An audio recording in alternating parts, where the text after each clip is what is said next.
바벨론에 의해 세워진 총독 그다랴가 암살되고 난 이후에 요하난을 중심으로 한 남은 유다의 백성들은 바벨론을 두려워해서 애굽으로 가게 되었습니다. 이 과정에서 선지자 예레미야에게 하나님의 뜻을 묻게 되지요. 예레미야는 이들에게 애굽으로 가지 말고 유다에 남아서 바벨론을 섬기면서 살라 그렇게 말합니다. 그렇게 하면 하나님께서 반드시 돌보아 주시고 함께해 주실 것이다. 이런 말씀을 전했습니다. 하지만 이들은 하나님의 말씀을 듣지 않고 순종하지 않았지요. 이미 순종할 마음이 처음부터 없었던 것입니다. 우리가 지난번 들은 말씀대로 사실 하나님의 뜻은 이미 정해져 있었습니다. 유다의 남은 백성들은 유다 땅에 머물면서 회개하고 자기를 돌아보면서 70년 살아야 했지요. 그리고 하나님의 뜻과 하나님의 때를 준비하는 것이 이들에게 향한 하나님의 뜻이었는데요. 하지만 처음부터 순종할 마음이 없었던 이들은 결국 말씀대로 따라가지 않고 자신들의 뜻대로 애굽으로 가는 것을 고집했고 애굽에 가서 거주하게 됩니다. 애굽 땅에서도 이들을 향했던 하나님의 말씀 사역은 계속되는데요. 이때 우리는 예레미야를 통해서 이스라엘 백성들의 그 문제의 핵심이 무엇인지를 발견할 수가 있었습니다. 그것은 그들이 여전히 우상 숭배를 하고 있었고 우상을 붙들고 있었다라는 거죠. 예레미야는 남은 이 유다 백성들의 우상 숭배의 죄를 지적하자 이때 애굽에 거주했던 유다 백성들은요 예레미야의 말에 강력히 반발했습니다. 오히려 우리가 우상 숭배를 했을 때 훨씬 더 살기가 좋았고 나았다는 거죠. 그래서 우상 숭배를 그만둔 이후로 모든 것이 궁핍하고 또 칼과 기근에 멸망한 것이다. 이렇게 주장을 했습니다. 우린 여기에서 중요한 진리를 발견할 수가 있었죠.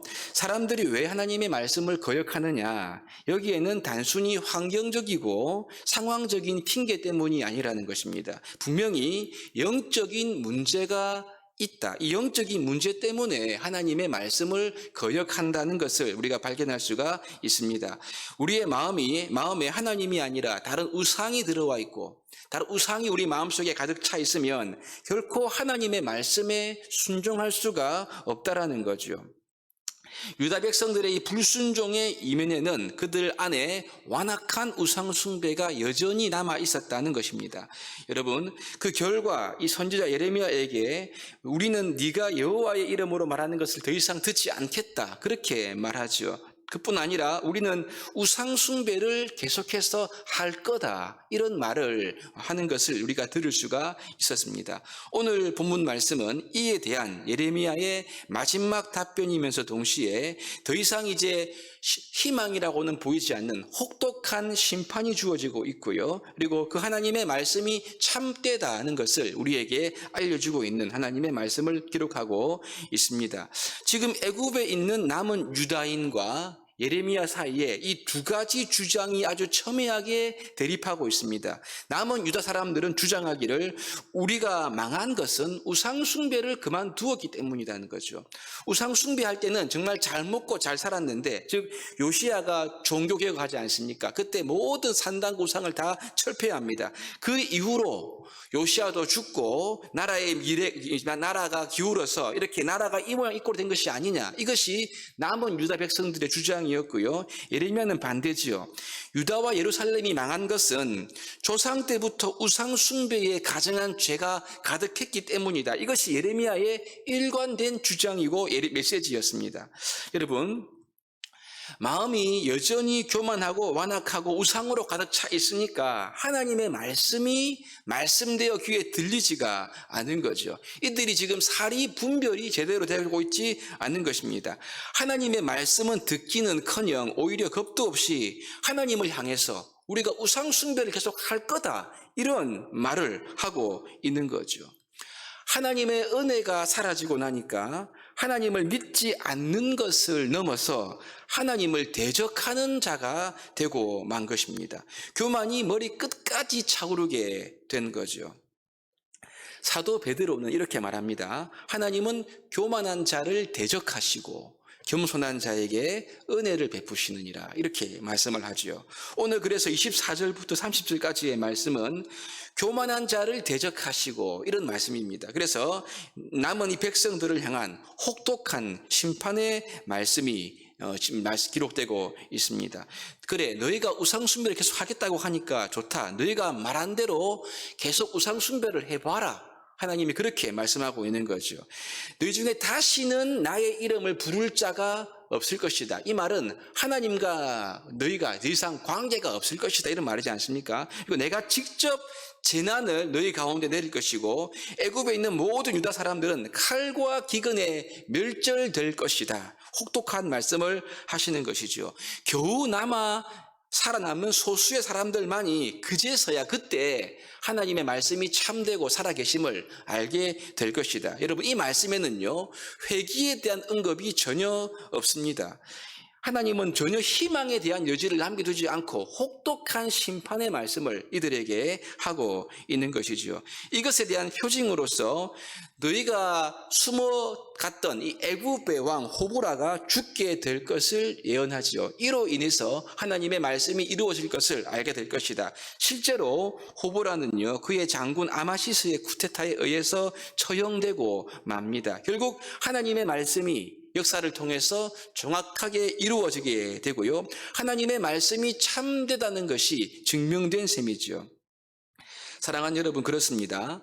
이 남은 유다의 백성들, 마음이 교만했던 그들은 하나님 말씀 믿지 않았지만 하나님의 말씀만이 참된 진리인 거죠. 그분의 말씀을 듣고도 말씀을 믿지 않고 오히려 말씀을 무시하고 교만하게 하나님을 대적했던 이들은 소망이 없었고 희망을 찾아볼 수가 없었습니다. 완벽한 심판과 멸망을 당할 수밖에 없었던 것이지요. 사무엘상 2장 10절에 보시면 여호와를 대적하는 자는 산산이 깨어질 것이다. 이런 말씀을 하고 있습니다. 여호와를 대적하는 자는 소망이 없는 거죠. 산산이 깨어지고 하나님의 심판을 받을 수밖에 없는 것입니다. 그 중심에는 우상 숭배의 완악한 죄가 있는 거죠.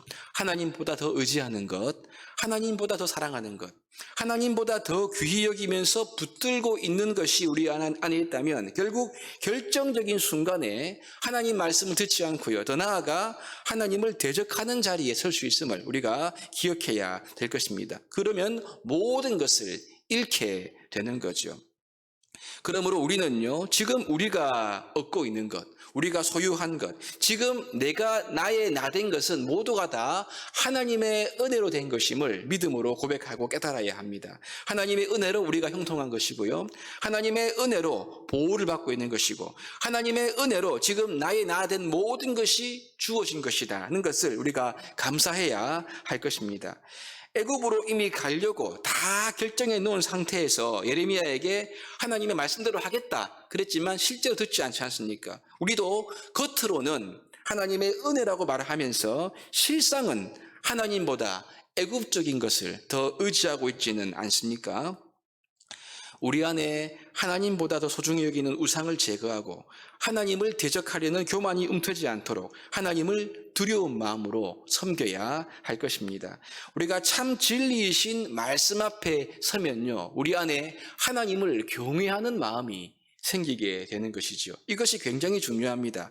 하나님의 지혜와 권능, 하나님의 그 살아계심을 우리가 경험하면 할수록, 하나님을 알면 알수록 교만해지는 것이 아니고요, 하나님을 경외하는 이 신비한 감정이 우리 안에 생기게 되는 거죠. 그러면은 오직 하나님만 의지하고 사랑하는 삶으로 나가게 되어 있습니다.